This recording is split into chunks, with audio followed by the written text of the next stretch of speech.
Diana Verónica y Tony presentan a nuestros invitados de la mañana. Hoy nos acompañan. Bueno, tenemos a una invitada que ya es recurrente con nosotros, ya ha estado antes con nosotros, Janet Aguilar, especialista en temas de seguridad pública. Ella está vía Zoom. Janet, bienvenida, buenos días. Hola, Janet. Hola, Janet. Hola, ¿cómo están? Buenos días. Buenos días, bienvenida, Janet. Bienvenida. ¿Cómo le va? ¿Cómo está? ¿Cómo va? ¿Cómo va todo? Pues nada, muchas gracias por la invitación. Pues ahí, ¿verdad?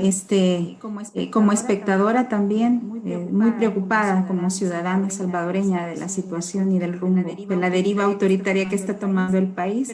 Pero bueno, intentando aportar desde nuestras distintas áreas, ¿verdad? A el fortalecimiento también del país para atender distintos fenómenos, entre ellos este que vamos a abordar este día con ustedes. Sí, Un porque saludo también a Carla. aquí está Carla Castillo, que es primera vez con nosotros y la estamos conociendo, ¿verdad?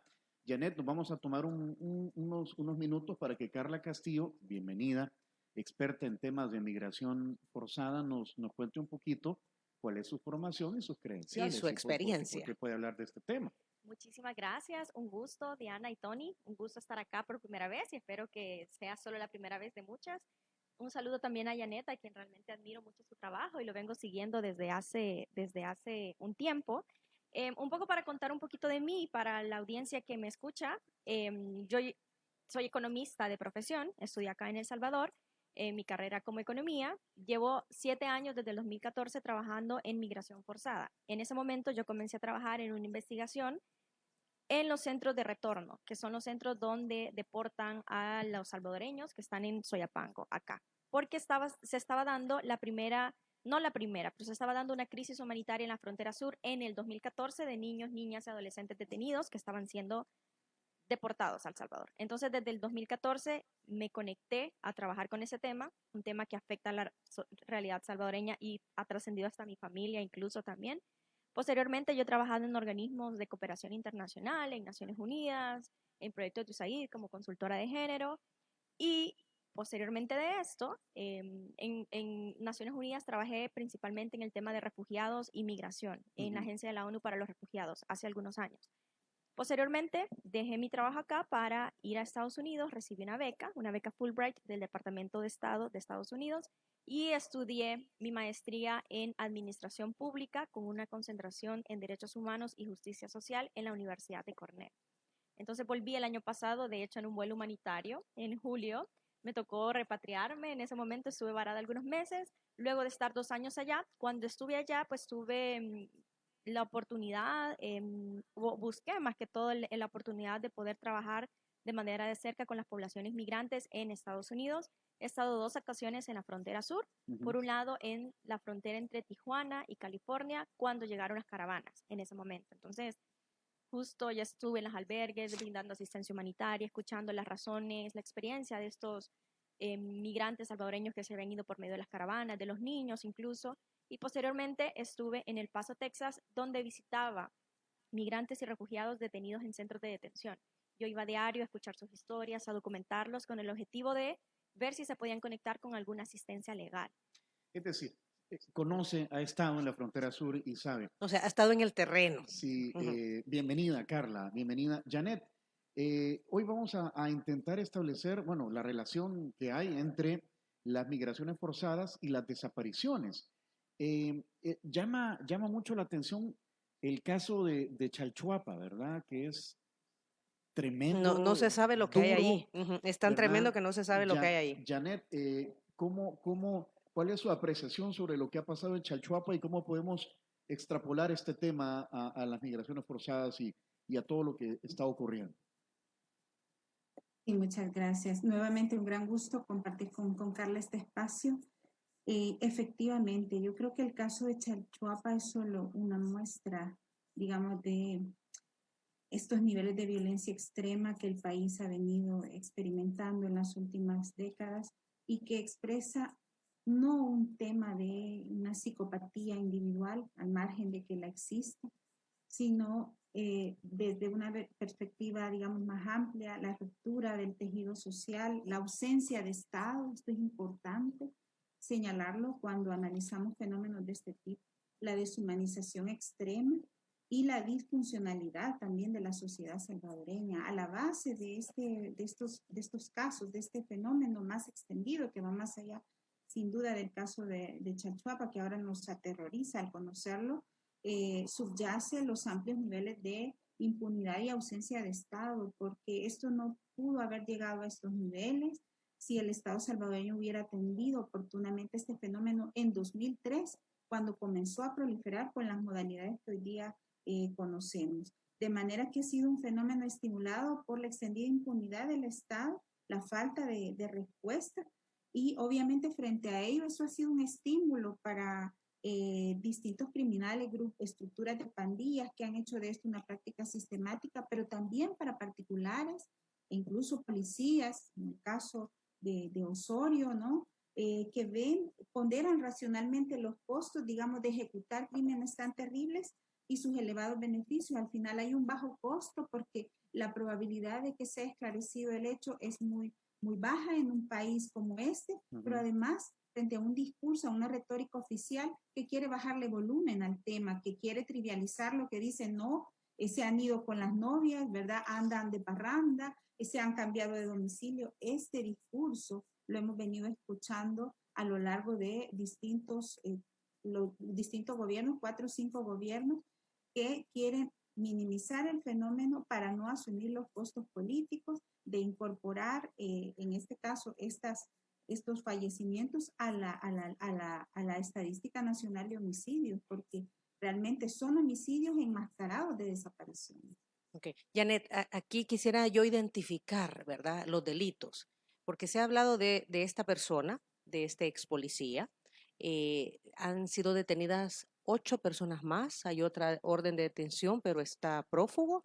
Entonces entiendo que hay 9 personas con órdenes de captura, más el ex policía son 10. Entonces primero es un tema de violencia, ¿verdad? Todo comienza con la denuncia de que hay una persona asesinada, hay una niña, si no mal recuerdo, y luego comienza esta investigación en donde a raíz de, me imagino, denuncias, comienzan a conocer de que en la casa hay una fosa o hay fosas, mejor dicho, ¿verdad? Y entonces todavía no conocemos en relación a qué están detenidas las otras personas, si es que se dedicaban a hacer coyotes y que recibían el dinero, pero que al final a estas personas de repente eran asesinadas. Disculpen que lo hable así de claro, pero me parece que por ahí va el asunto. Y son asesinadas y son enterradas en estas fosas clandestinas. Estamos hablando ahí de una serie de delitos, pero cuando uno escucha el número de cadáveres que pueden haber allí, uno se pregunta, bueno, pero en algún momento alguien de los familiares de estas personas tienen que haber hecho alguna denuncia. No es posible que hayan tantas personas asesinadas y encontradas en ese lugar de esa manera. O sea, esto era una red que además tenía un loco ahí, psicópata, ¿qué pasaba? O sea, y que los otros 9 de repente ajá. ya habrán otros locos también. Sí, efectivamente, bueno, digamos, falta conocer un poco las investigaciones porque es un caso que nos ha estallado en la cara. En realidad, digamos, como sociedad estamos todavía asimilándolo, pero como esos, miles, ¿verdad? Probablemente no con, digamos, con algunas de estas características, pero realmente esta modalidad de privación de libertad, que ahí involucra el primer delito, vejaciones a las víctimas contra su integridad, por ejemplo, en el caso de las mujeres, la mayoría de los restos encontrados muestran que han sido víctimas de violencia sexual, de violaciones sexuales previo a su asesinato. Adicionalmente, decapitaciones, bueno, torturas, desmembramientos incluso cuando se encuentran vivos. Posteriormente, pues, la inhumación clandestina de los restos, en algunos casos con técnicas de terror en donde los dispersan en distintos lugares para evadir precisamente la posibilidad de que sean hallados. En este caso, Diana, Tony y Carla, yo tengo la hipótesis de que se trata efectivamente de una red también la estructura en que han sido organizados las inhumaciones clandestinas. Hay distintas fosas que están localizando, hay fosas primarias, fosas secundarias, que muestran realmente una mayor profesionalización, digamos. No es una persona que en una situación de descontrol mata a alguien, lo entierra para ocultarlo. No, hay toda una planificación organizada de los eventos, y desde mi perspectiva se trata de una red.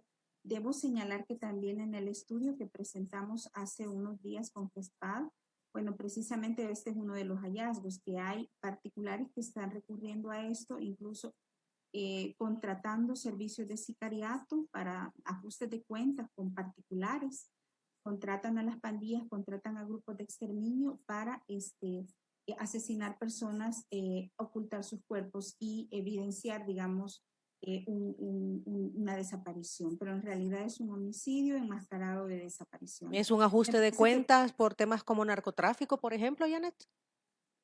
Los casos que logré yo documentar eran más bien ajustes de cuentas por conflictos interpersonales, familiares, incluso, digamos, de temas de género, ¿verdad?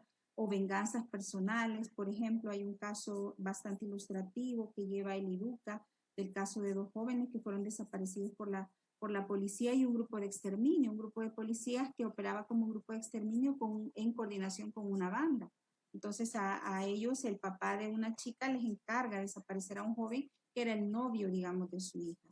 Los jóvenes hasta ahora no han aparecido ni vivos ni muertos, y el Estado salvadoreño ha activado incluso una alerta ante el Grupo de Trabajo de Naciones Unidas. Sería el segundo caso de desaparición forzada que se habría judicializado en el país. Entonces estamos hablando de una red, pero además yo quisiera agregar el elemento de una red organizada. Me parece que podría apuntar a un grupo de exterminio tomando en cuenta los antecedentes del asesino identificado, en este caso de Osorio, que es un exmiembro de la policía. Hay que señalar que, digamos, desde hace 5 o 6 años se vienen estructurando grupos de exterminio altamente organizados dentro de la policía, que luego, digamos, del periodo de las medidas extraordinarias se quedaron, toman vida propia y se quedan a veces ofreciendo servicios de sicariato. Y frente a eso me parece que podríamos estar y habrá que ver. Por eso, digamos, a mí sí me preocupa que el ministro de Justicia y Seguridad con mucha ligereza lo reduzca a un tema de una psicopatía, de un trastorno psiquiátrico o psicosocial. Sí. Y bueno, yo soy psicóloga, pero me parece que esto va más allá. Hay todo un contexto de criminalidad organizada, pero sobre todo de impunidad, que ha venido favoreciendo estos hechos. Estamos hablando de hechos que pudieron ocurrir hace varios años y que han sido cometidos con toda impunidad, y precisamente porque no hubo una atención al respecto. Ya Diana mencionaba qué ha pasado con las denuncias. Lo que ha pasado en años anteriores es que la policía y la fiscalía en muchos casos han ignorado las denuncias, han desacreditado la versión de las víctimas, no han activado la investigación. La gran mayoría de los casos, hasta antes de la reforma de 2019, están archivados y paralizados sin investigación alguna. Esto sin duda es un antecedente clave para entender lo que ha pasado en el país, porque frente a tanta impunidad para, digamos, cualquier criminal ha sido muy fácil ejecutar estos atroces crímenes con total, digamos, libertad y sin probabilidad de que sean sancionados. Janet, y ahí es donde entra el tema que maneja muy bien Carla Castillo, porque vaya, no solo es, o sea, los gobiernos en general, para magnificar o hacer ver que están teniendo éxito en el combate a la delincuencia, y como no hay muchas estadísticas, o si las han habido, son muy dudosas a veces. Lo que pasa es que no son consistentes siempre, ¿verdad? Las famosas estadísticas entre fiscalía y policía no concuerdan. Y cada gobierno lo ha manejado como ha querido. Para magnificar un éxito en el combate a la delincuencia, minimizan el tema de las desapariciones, me da la impresión. Y Janet hablaba de una red. ¿Cómo comienza todo esto a partir de que la gente busca migrar o moverse de los lugares donde vive a nivel interno en el país porque se ven amenazados por las pandillas? Sí, creo que es una relación que tenemos que resaltar, pero primero hubo un argumento que dijo el director de la PNC hace unos días que decía la gente no está desapareciendo, la gente migra, la gente se va.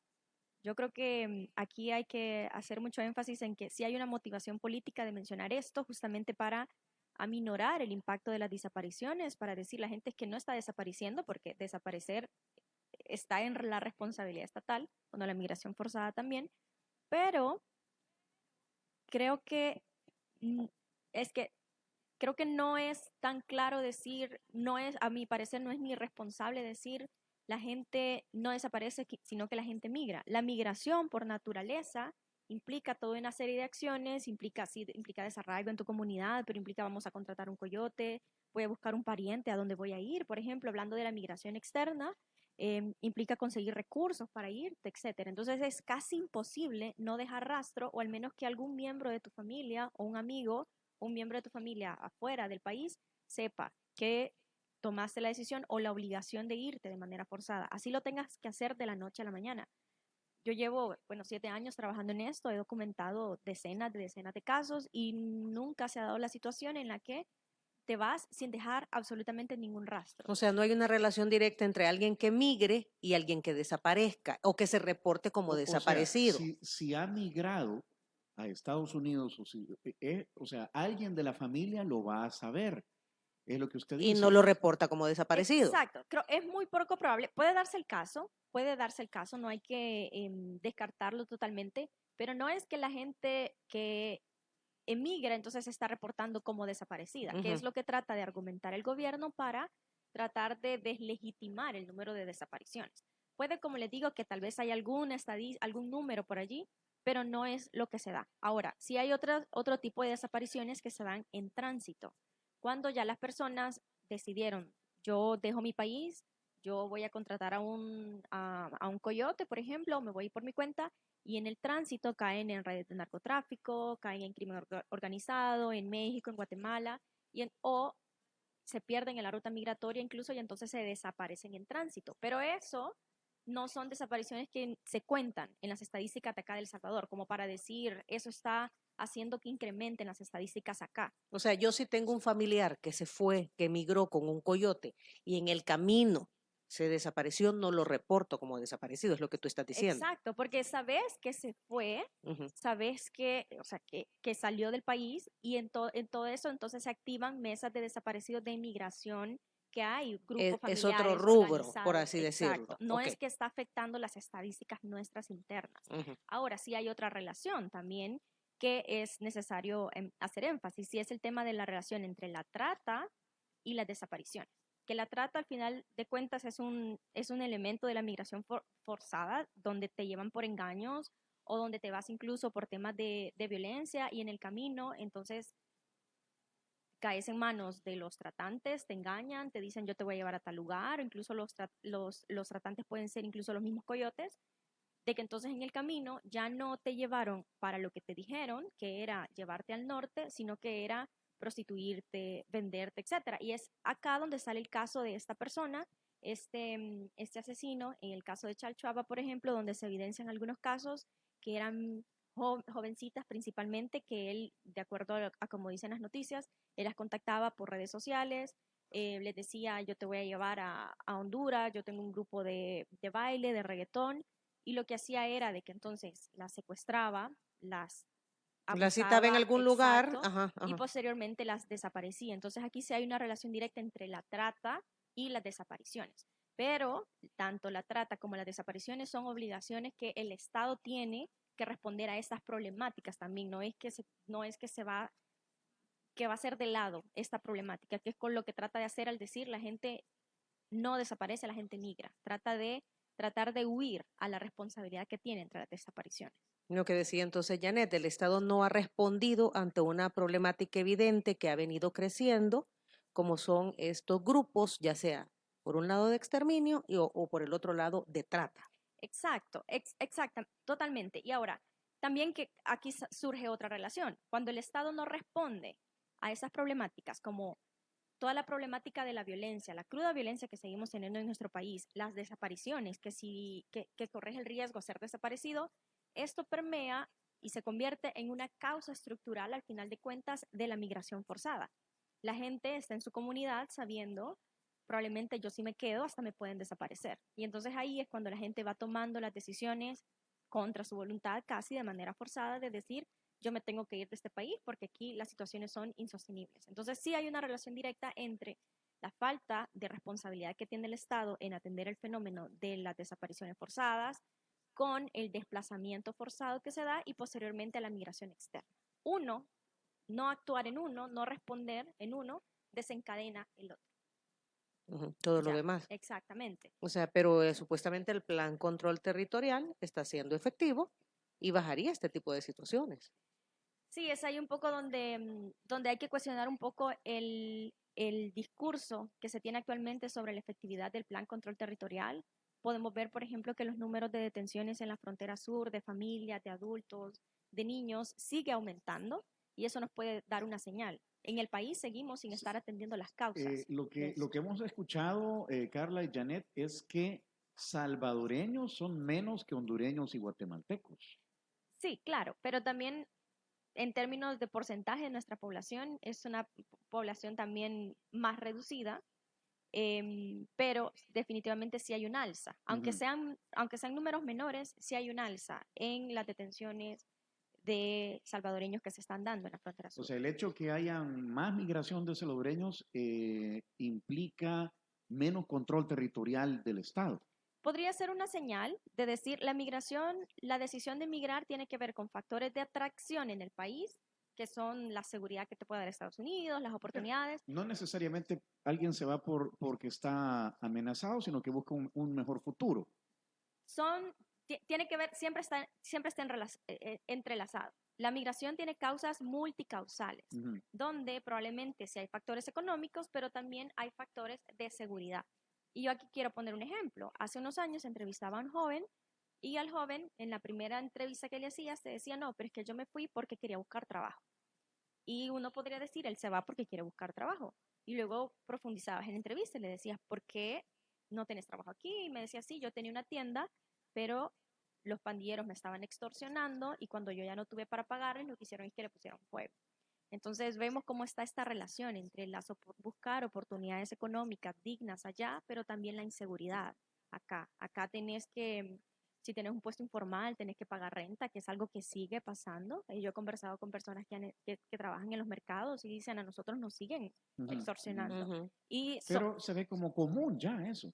Se ve como común y probablemente también eso está permeado con la percepción de la gente de que el plan control territorial está funcionando, porque ya es algo de tu vida cotidiana, decir yo voy a seguir pagando renta, pero que es algo que es muy distinto a cómo el gobierno trata de vender el éxito de este plan, cuando vemos que hay otras señales de que no está funcionando de la manera que se debe, como es el alza en desapariciones, y también la continuada salida de salvadoreños que están llegando a otros países. O sea, entonces, perdón, solo para terminar esta idea, Carla, o sea, la persona, porque las estadísticas dicen que el 60% de la gente que migra es porque por razones económicas. Eso por dice la Embajada de los Estados Unidos. Exacto, eso lo dijo el encargado de negocios hace como 3 semanas, que el restante 30% era por el tema de inseguridad, ¿verdad? Y el otro es las causas familiares, o sea, las personas que sí quieren irse a reunir con el resto de su familia en Estados Unidos. Ahora, tú lo que nos estás diciendo, y quisiera también conocer el punto de vista de Janet, es precisamente las causas económicas están íntimamente ligadas a la inseguridad. Exacto, totalmente. Y sí están ligadas, y la inseguridad, como los niveles de precariedad que también viven las familias, sí, en sus comunidades, sí tiene mucho que ver con las situaciones de inseguridad que viven. Ahora, con esto que decía el representante de la embajada, sí hay un incentivo, tanto de parte de Estados Unidos como de El Salvador, a decir la gente se va por temas económicos. Porque digamos que se escucha más light de decir la gente se va porque el gobierno no puede protegerlas y también hay una responsabilidad histórica del papel que ha tenido Estados Unidos en las políticas de seguridad pública de nuestro país. Y también eso quiere decir que hay un fracaso también en la intervención que ha tenido el gobierno de Estados Unidos en nuestro país en las políticas de seguridad pública de mano dura. Entonces, para ellos no es conveniente aceptar de alguna manera presencia de violencia en la motivación de la migración. Y vamos con Janet, ¿qué opina? Sí, de acuerdo. Yo creo que en primera instancia hay que resaltar que, digamos, en El Salvador hay una normalización y naturalización de la violencia, resultado de décadas, digamos, de estos fenómenos criminales, pero también de la extendida cultura de la violencia que ha prevalecido en el país. De manera que la gente, al final, por un tema de sobrevivencia, pero también de ausencia de un Estado que los proteja, que garantice sus derechos fundamentales, se ha acostumbrado, digamos, por ejemplo, a pagar renta y ya no lo considera un delito. En muchos casos, el tema de las amenazas, por ejemplo, el control territorial que ejercen las pandillas en las comunidades, en donde imponen y se erigen como autoridades de facto, son cuestiones que ya la gente las aceptó frente a la, como digo, a la ausencia de Estado, a un Estado realmente que no ha respondido a la protección de derechos fundamentales de la gente. En este contexto, en muchos casos no se denuncia.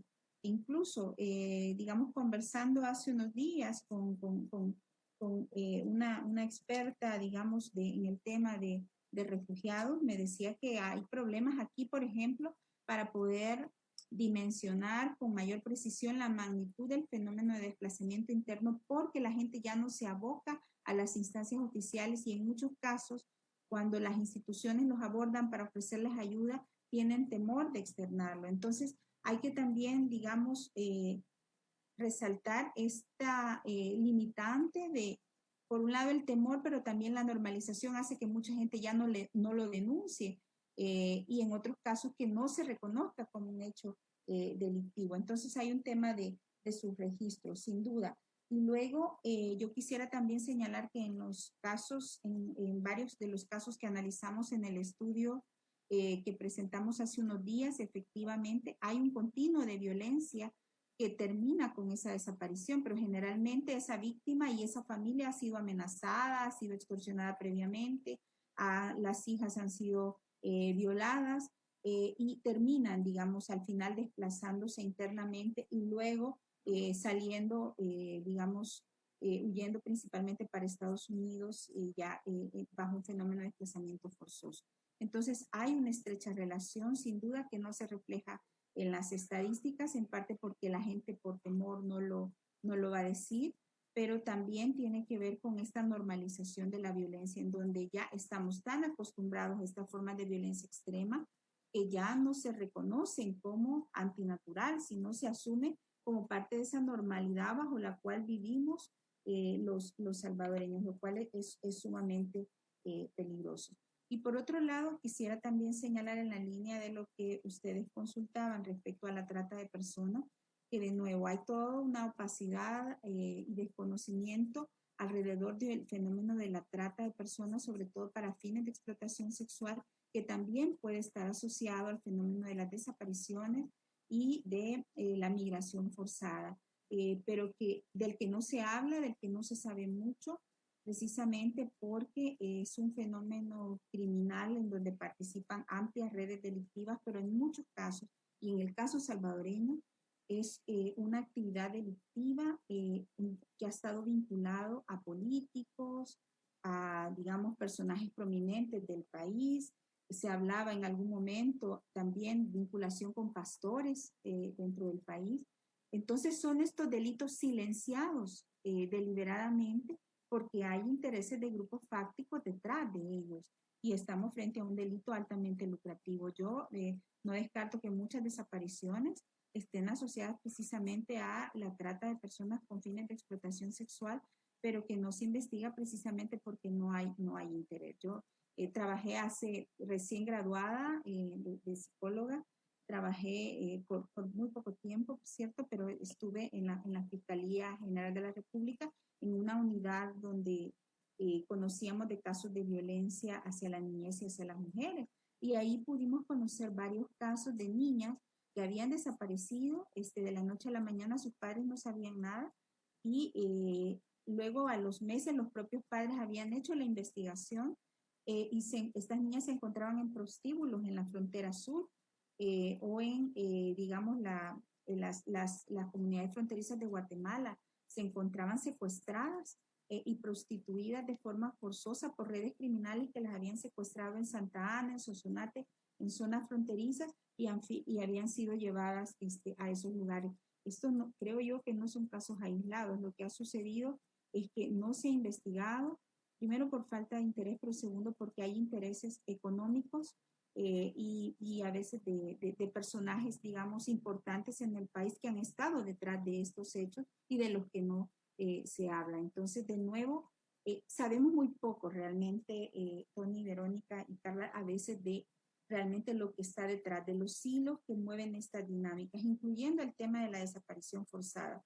Debo decir que, digamos, con evidencia empírica se ha encontrado que efectivamente, de alguna manera, ha habido un, digamos, esfuerzo a veces hasta deliberado para ocultar los muertos, ¿verdad? Y el tema de la práctica de las pandillas, de recurrir a el ocultamiento de los homicidios, de los restos de las personas que asesinan, ha estado estimulada y a veces hasta solicitada por los políticos de turno, porque al final la lógica es que no pasa en engrosar la estadística nacional de homicidios. Y esto ocurrió en 2008 y hay evidencia de ello. Ocurrió en el 2012 en el marco de la llamada tregua con pandillas. Yo no descarto que esté ocurriendo en la actualidad, que muchos de los asesinatos estén enmascarados bajo este fenómeno de desapariciones, como que hoy día estamos conociendo con el caso de Chapua. Pero tú has dicho una cosa bien delicada, Janet. A ver, motivado por los políticos de turno a fin de mantener las estadísticas bajas, que se estén dando casos de desaparición y, a ver, de asesinatos que no se dan a conocer o que no hay interés en investigarlos.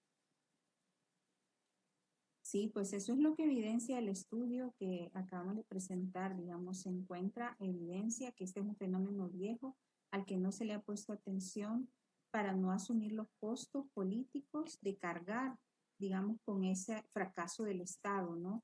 En un país en donde el tema de homicidios y de la violencia también ha tenido un costo electoral, tanto positivo como negativo, ¿no? Y en una lógica de gobiernos populistas en donde se venden como exitosos, sobre todo con este tema, este fenómeno ha sido estimulado en buena medida por estos niveles de impunidad, de indiferencia, de indolencia. Esta indolencia no ha sido aislada, no ha sido, digamos, marginal, sino responde a esta lógica de querer mantener baja la tasa de homicidios, de no reconocernos el fracaso que hemos tenido como Estado y como sociedad, porque al final este fenómeno de las desapariciones en todas sus dimensiones, digamos, del terror, de la deshumanización que conlleva, nos retrata como sociedad salvadoreña, pero además supone que los políticos de turno tienen que asumir el costo, además de que hay un elemento procedimental de orden técnico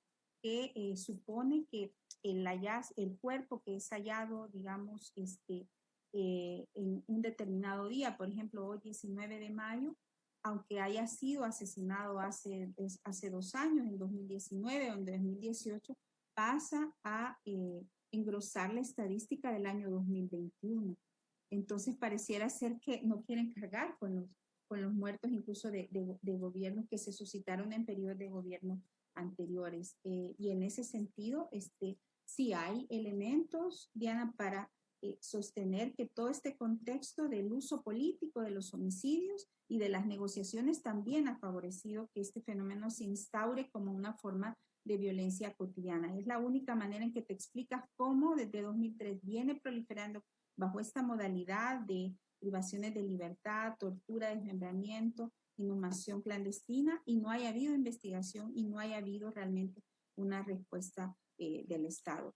Yo recuerdo en 2012, quiero nada más terminar mi comentario con una anécdota relacionada con una conversación que teníamos con alguien del área de seguridad, con un director de la policía. En ese momento se hablaba, por ejemplo, en 2012 estaban habían proliferado las desapariciones y se habían conocido de algunos casos de víctimas que habían sido enterradas por las pandillas, y en ese contexto donde había una negociación, en algunos casos se dio como el margen de oportunidad para pedirle los cuerpos de esas víctimas a los pandilleros. Yo recuerdo que este funcionario me comentaba de que estaban en ese momento tratando de recuperar el cuerpo de una chica y hablando con unos pandilleros y les decían, bueno, pero denos el cuerpo y tal. Y el pandillero respondía, no, porque se va a enojar el general. Me refiero al general Mudía Payés. Que era el ministro de Justicia y Seguridad Pública en ese momento. Exactamente, y que fue él mismo se reconoce como el autor intelectual de la llamada pregunta también. Uh-huh. Carla, ¿cómo entender, vaya, ya dijo que es un fenómeno multicausal, el de la migración forzada, tanto interna como externa, hacia los Estados Unidos principalmente. ¿Quién lleva los números? ¿Cómo se...? O sea, nunca se pone de acuerdo sobre el tema de las estadísticas. Venimos escuchando desde hace años que aquí salen del país 300 salvadoreños al día. Yo no sé de dónde sacaron esa cifra. Es como la cifra de asesinatos, Tony. Siempre se habla mucho de que policía, fiscalía y medicina legal han montado una mesa tripartita, pero al final no funciona tampoco. Sí. Mira, la naturaleza del tema de la migración hace que sea complicado realmente medir concretamente el fenómeno, porque no tenemos idea, por ejemplo, de la cantidad de personas efectivamente que salen del país, las que llegan a Estados Unidos, porque no es que por ser migración indocumentada, las personas tratan de hacerlo como, o sea, tasar de la manera más incógnita posible. Entonces, esto hace que se tengan estimaciones, y estas estimaciones vienen, lo que podemos medir son el número de deportaciones, porque al ser una persona deportada, quiere decir, fue detenida en un centro de detención, luego fue procesada administrativamente en esos centros de detención, luego entran al país a hacer procesos migratorios de reingreso, que estas estadísticas sí las documenta la Dirección General de Migración y Extranjería, pero solamente nos dice la cantidad de personas que no logró llegar. No sabemos la cantidad de personas que efectivamente cruzó una frontera y que sí logró llegar a su lugar de destino. Tampoco sabemos la cantidad de personas que lastimosamente fallecieron, como ya lo mencionábamos, o murieron, fueron asesinadas en el tránsito. Entonces todo eso hace que sí sea difícil medirlo. Ahora bien, aquí quería hacer un matiz también. Si ahorita vemos las cifras de detenciones de salvadoreños en la frontera sur, vemos un aumento versus una disminución de las cifras de deportaciones en El Salvador. Entonces los funcionarios podrían decir, no, pero es que las cifras de deportaciones están bajando, quiere decir que menos salvadoreños están yendo. Pero eso no nos dice realmente si esto es verdad, porque que bajen las cifras de deportaciones podría ser que la gente está pasando más, o podría ser que la gente, ahora que las políticas en Estados Unidos se perciben más flexibles, que la gente realmente esté buscando rutas alternas, esté quedando en países de tránsito, etcétera. Entonces la cifra de deportaciones es una estimación, pero siempre hay que ponerle como más atención a eso por un lado. Ahora, sí hay también una falta de voluntad en medir el tema del desplazamiento forzado interno, que eso pues está relacionado con todo el tema, ya lo hablábamos de desapariciones. Una persona que no encuentra una solución de desplazamiento interno, posteriormente se va a ver obligada a buscar esta solución afuera del país. Entonces hay una relación estrecha, ¿no? Pero no hay voluntad de hacerlo. De hecho, no hay alguna institución que esté midiendo o que esté tratando de documentar de parte del, así como una mesa o de parte más sistemática en el gobierno, cuántas personas se están desplazando al día. Hay estimaciones que han hecho, por ejemplo, el IDMC, que es un observatorio internacional de migración, y un estudio que hicieron con la UCA era, donde decía que cada año hay 500,000 de nuevos desplazados en El Salvador, lo cual es una cifra alarmante de personas que tienen que cambiarse de casa, ya sea al municipio vecino, ya sea a la comunidad vecina, pero de personas que tienen que cambiarse de casa por un tema de inseguridad. Entonces es un tema que no se está midiendo. Hay estimaciones de parte de, como les digo, de organismos internacionales, pero el Estado no lo está midiendo. Ni siquiera está tratando de atender con la voluntad que necesita a estas víctimas, siempre con el objetivo, y acá lo que mencionaba Janet, la falta de voluntad que hay de visibilizar estos temas. con el objetivo de no tener costos políticos. Pero lo que termina haciendo es, se termina invisibilizando a todas las víctimas que están ahí dándose contra la pared y que no encuentran una solución. A ver, este problema es viejo y de acuerdo a ustedes dos, Janet mencionaba 2003, yo no sé si esto viene incluso un poco desde antes por el tema de violencia, por supuesto, el tema de la migración interna y peor la migración hacia otros países, principalmente Estados Unidos. ¿Por qué el Estado, por qué el gobierno nunca ha tenido el interés de darle la verdadera atención a este problema?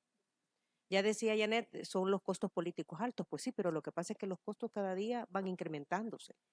Sí, exacto. A ver, hay un par de temas. La migración indocumentada históricamente es un problema porque violenta derechos humanos, separa familias de manera permanente, pero también el país ha percibido beneficios económicos de la migración indocumentada.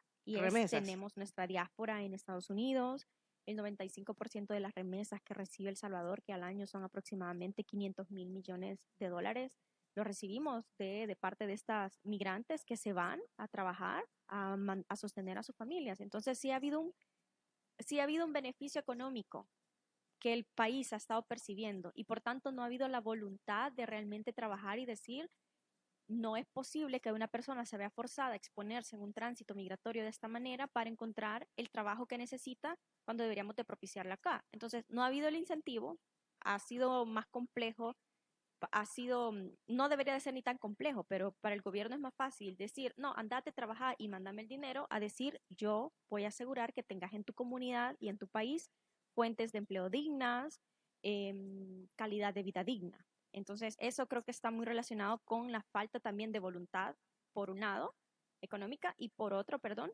el costo político que implica decir, yo le fallé a mi gente y la gente se tiene que ir. A ver, son las 8:51, nos quedan como 5 minutos.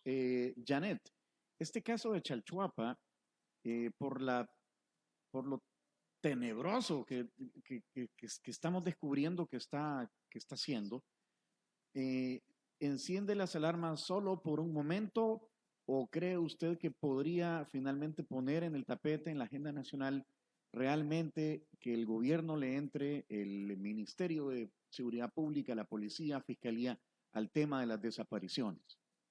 Porque cada vez vemos más en redes sociales, vaya, por lo menos lo que se logra ver, que buscamos a fulanito, se perdió desde hace una semana, bueno, se acaba La de famosa, esta señora Flor, que desapareció de Cojutepeque. Acaba de desaparecer otra con un bebé de un Panchimalco, mes, una doctora, estaba viéndolo. Entonces, como que ya está estallando, ¿verdad? O se está visibilizando más.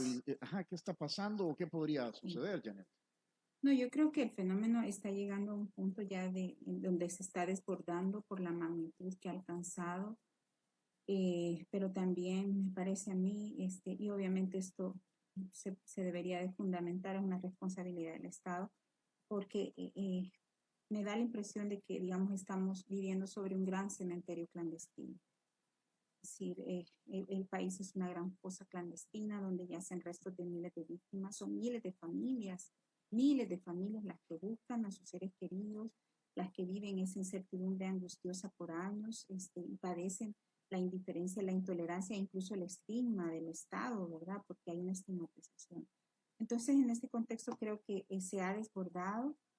Creo que el caso de Chalchuapa, digamos, muestra con contundencia con la magnitud que ha alcanzado, la impunidad, esta lógica de crueldad y deshumanización bajo la cual también se están cometiendo estos crímenes. Pero creo que, como sucedió en México, este fenómeno puede tomar otro giro cuando empiecen a desaparecer personas de otra clase social. Porque hasta ahora la mayoría de víctimas son personas pobres que viven en situación de exclusión y eso ha reforzado esta indiferencia, la tolerancia y la impunidad del Estado, ¿verdad? Porque además, como lo documenta bien el estudio, además de que no han atendido sus casos, las han maltratado, las han irrespetado, las han revictimizado. Entonces, como sucedió en México, ¿no? Hace 12 años, todas estas movilizaciones de sociedad civil, a veces motivadas por la desaparición y también el asesinato de gente ya de clase media alta, algunos personajes prominentes. Creo que algo similar va a ocurrir en el país. Es lamentable que el Estado salvadoreño haya sido totalmente incapaz de atender estas demandas, pero además, Tony, Verónica y Carla, es importante, es preciso señalar que el Estado salvadoreño está expuesto a sanciones internacionales, porque la falta de atención a este fenómeno, la falta de atención a las víctimas, la falta de investigación y reparación también a las familias, supone un incumplimiento de diferentes compromisos internacionales adoptados por el Estado salvadoreño en materia de respeto a los derechos humanos, en materia de derecho internacional, en materia de derecho internacional humanitario. Entonces, El Salvador está en la mira desde hace años por el tema de las ejecuciones extralegales, por los casos de tortura, ahora por los casos de desapariciones, y sin duda, pues este elemento externo está ejerciendo también presiones. Esperamos que para bien el Estado salvadoreño pueda abordar integralmente este fenómeno, que no es, únicamente de competencia de la Fiscalía, de la Policía o de las entidades del Estado, aunque sin duda son los que dirigen la investigación del delito.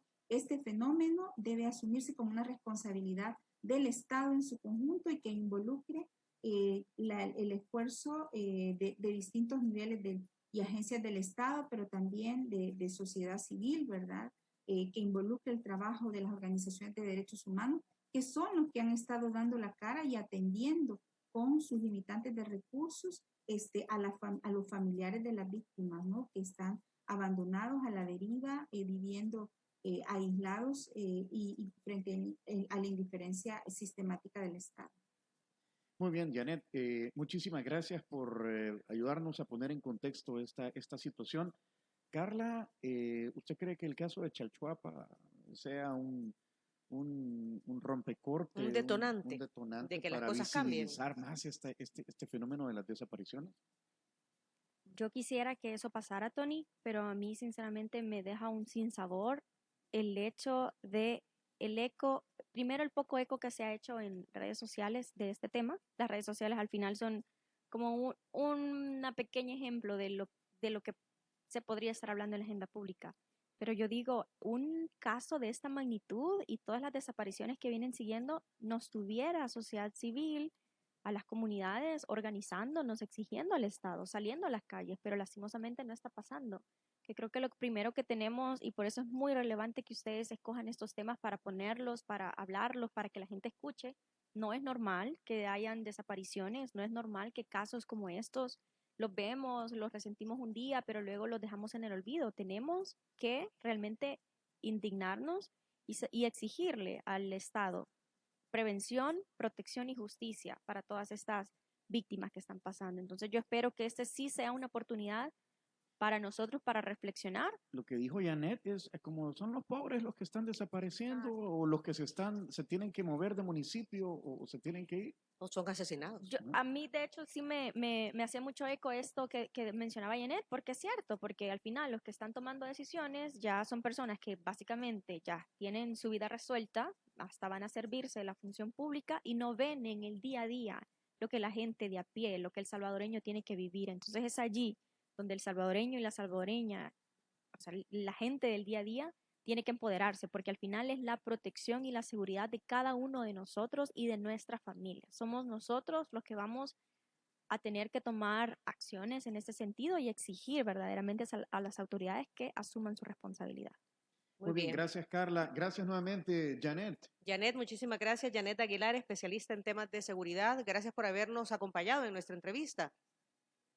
Un gusto, muchas gracias, como siempre, estar en este espacio con ustedes y un saludo a Carla, un gusto haber compartido también. La próxima vez ojalá esté aquí con nosotros para que pueda llevarse el desayuno de San Martín, tomar café, Sí, conocer la nueva cabina. Conocer a Viva Un gusto, Café, todo. Sin duda será un gusto la próxima vez. Muchas gracias. Gracias, Janet. La despedimos, pero no así a Carla, porque Carla puesto que está aquí, se la caló.